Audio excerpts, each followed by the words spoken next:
सोपान pharmaceuticals company लिमिटेडको सेयरमा आज अत्याधिक धेरै कारोबार भएको छ। सुरुवाती चरणमा केही माइनसमा गएको मार्केट प्राइस अन्तिमको चरणमा भने थोरै वृद्धि भएर क्लोज भएको छ। यसर्थ अब यो कम्पनीमा सेयर भएका लगानीकर्ता साथीहरूले अब हामीले सेल गर्ने कि होल्ड गर्ने, कतिसम्म मार्केट प्राइस पुग्ला, हामीले कहिलेसम्म रिस्क ल्याउँदा हुन्छ भन्ने जस्ता जिज्ञासाहरू गर्नुभएको छ। यसर्थ आजको यो भिडियोमा रहेर हामीले सोपान फार्मास्युटिकल्स कम्पनी लिमिटेड र एपोलो हाइड्रोपावर कम्पनी लिमिटेड को शेयर अब के गर्ने त, साथै आज मात्रै कारोबारमा आएका दुई कम्पनीहरू तक्सार पिखखोला हाइड्रोपावर कम्पनी लिमिटेड र यामलिङ हाइड्रोपावर कम्पनीको आइपिओ को बारेमा पनि जानकारी दिनेछौ। यसर्थ भिडियो स्किप नगरे अन्तिमसम्म हेर्नुहोला। यस्तै खाले जानकारी पाउनको लागि हाम्रो च्यानललाई सब्स्क्राइब गरी हामीसँग जोडिनुहोला। फेसबुक पेज र टिकटकमा हेर्दै हुनुहुन्छ भने फलो गर्नुहोला। अब भने ढिला नगर लागौ विषयवस्तुतर्फ नै। सर्वप्रथम कुरा गरौँ आज सर्किट हानेका दुई कम्पनीहरू मध्ये पहिलो कम्पनी तक्सार पिखखोला हाइड्रोपावर कम्पनीको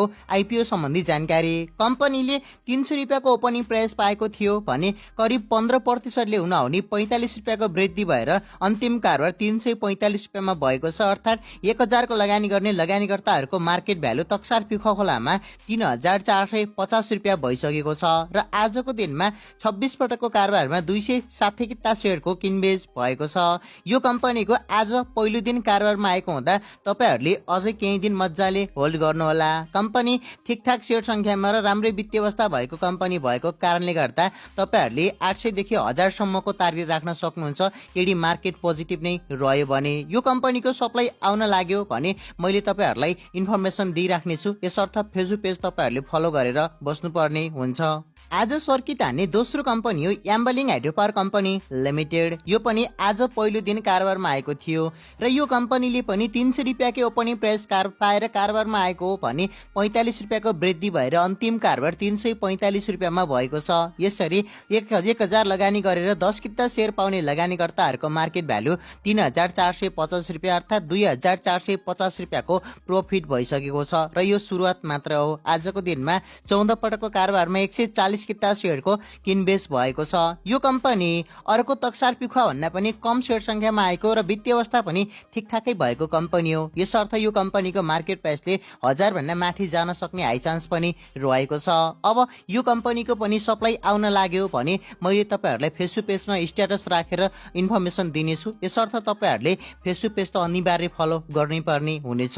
यसरी दुईवटा कम्पनीहरूको सेयर आज कारोबारमा आए पछाडि आज पहिलो दिनको सेयर किनबेच सुरुवात भएको छ भने पहिलो दिन राम्रै सर्किट हानेको कारणले गर्दा अब तपाईहरू जसले यी दुवै कम्पनीको सेयर पाउनु भएको छ या दुई कम्पनी मध्ये कुनै एक कम्पनीको सेयर छ भने तपाईहरूले केही दिनको लागि स्ट्रङ होल्ड गर्नुहोला। दुवै हाइड्रोपावर कम्पनी भएकोले गर्दा लङ टर्मसम्म राखेर बोनस सेयर खाने सपना भने नदेख्नु होला, त्यो चान्स एकदमै कम नै हुनेछ। तपाईहरूले सत्तमै अब 2-4 वटा सर्किट हान्यो भने कम्पनीको मार्केट प्राइस 1000 को आसपास या 1000 भन्दा माथि पुग्यो भने त्यस पछाडि सप्लाई आउन थाल्छ र त्यो बेलामा चाहिँ हामीले मार्केटको कन्डिसन हेरेर मजाले बेचिहाल्नु पर्छ। लङ टर्मसम्म हामीले राखेर नाफा कमाउने बोनस सेयर पाउने सम्भावना यी दुवै कम्पनीमा अहिलेको लागि भने छैन। र आजको दिनमा सुरुमा सर्किट हानेर पछाडि माइनसमै गएर फेरि पछाडि थोरै पोजिटिभ भएर कारोबारमा आएको कम्पनी हो एपोलो हाइड्रोपावर कम्पनी लिमिटेड। कम्पनीले दैनिक रूपमा सर्किट हानिरहेको थियो भने आज कम्पनीको मार्केट प्राइसमा केही खुम्चावट आएको छ।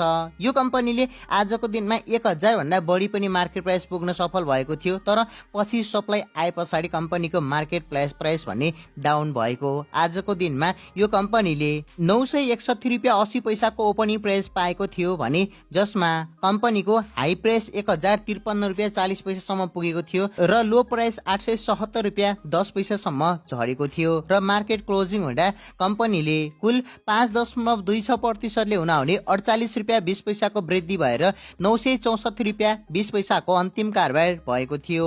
यसरी अहिलेसम्म पनि 1000 को लगानी गर्ने लगानीकर्ताहरूको मार्केट भ्यालु 9640 रुपियाँ एपोलो हाइड्रोपावर कम्पनीमा भइरहेको छ र आजको दिनमा 8104 पटकको किनबेचमा कारोबारमा करिब 81620 किता सेयरको किनबेच भएको छ जुन एकदमै धेरै सप्लाई रहेको छ। अब भोलिको दिनमा कम्पनीको मार्केट सप्लाई अझ धेरै बढ्ने सम्भावना पनि रहेको छ। हाइड्रोपावर कम्पनी हो तर यो कम्पनीको सेयर संख्या भने अलिक कम नै रहेको छ तुलनात्मक रूपमा।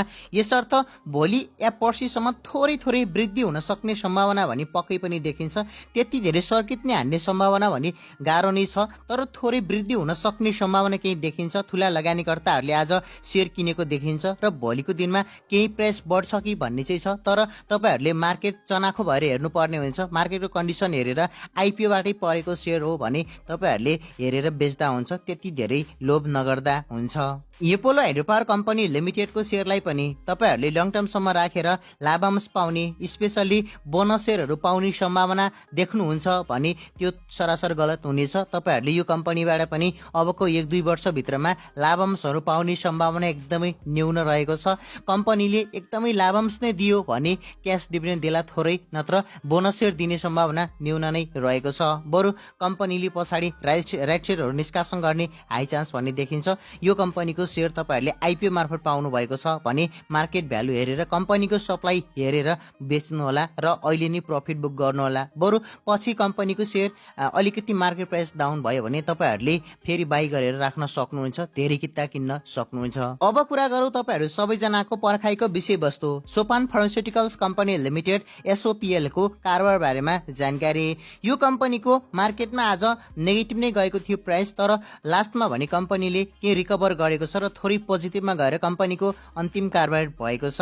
आजको दिनमा यो कम्पनीले करिब 1060 रुपियाँको ओपनिङ प्राइस पाएको थियो भने कम्पनीको हाई प्राइस 1217 रुपियाँसम्म पुगेको थियो भने लो प्राइस 990 रुपियाँसम्म झरेको थियो। तर अन्तिम कारोबार गर्दा भने करिब 5.66% हुने 60 रुपियाँको वृद्धि भएर 1120 रुपियाँमा सोपान फार्मास्युटिकल्स कम्पनी लिमिटेडको अन्तिम कारोबार भएको छ। अर्थात् 1000 लगानी गरेर 10 किता सेयर पाउने लगानीकर्ताहरूको मार्केट भ्यालु 11,200 रुपियाँ पुगेको छ। अब यसमा तपाईँहरूले 10,000 भन्दा बढीको नाफा मजाले कमाउन सफल हुनुभएको छ र नेगेटिभ पक्ष भनेको आज 35,352 पटकको कारोबार भएको छ, जसमा 3,54,195 किता सेयरको किनबेच भएको छ, जुन एकदमै ठुलो संख्या मानिन्छ।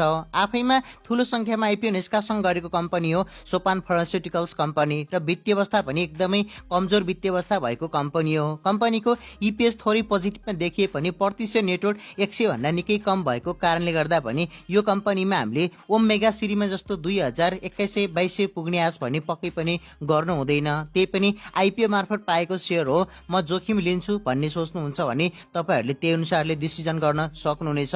अन्यथा तपाईँहरूले भोलिको मार्केट प्राइसहरू हेरेर कम्पनीको प्राइस बढ्छ या घट्छ त्यो कन्डिसन हेरेर तपाईँहरूले बेच्ने या नबेच्ने भन्ने बारेमा डिसाइड गर्न सक्नुहुन्छ। सोपान फार्मास्युटिकल्स कम्पनीले पनि आफ्ना सेयर धनीहरूलाई लाभांश दिने सम्भावना एकदमै कमजोर रहेको छ। यसर्थ तपाईँहरू सबैजनाले आइपिओ मार्फत नै पाएको सेयर हो भने तपाईँहरूले यो कम्पनीको सेयरलाई केही दिनमा यसो मार्केटको कन्डिसन हेरेर बेचिहाल्नु होला। लङ टर्मसम्म होल्ड गर्नु त्यति उचित भने हुने छैन। यो भयो अहिलेको समयमा कारोबार भइरहेका 4 कम्पनीको मार्केट प्राइस सम्बन्धी जानकारी। यो सँगै आजको भिडियो यति नै। अब भेट हुनेछ अर्को नयाँ भिडियोमा।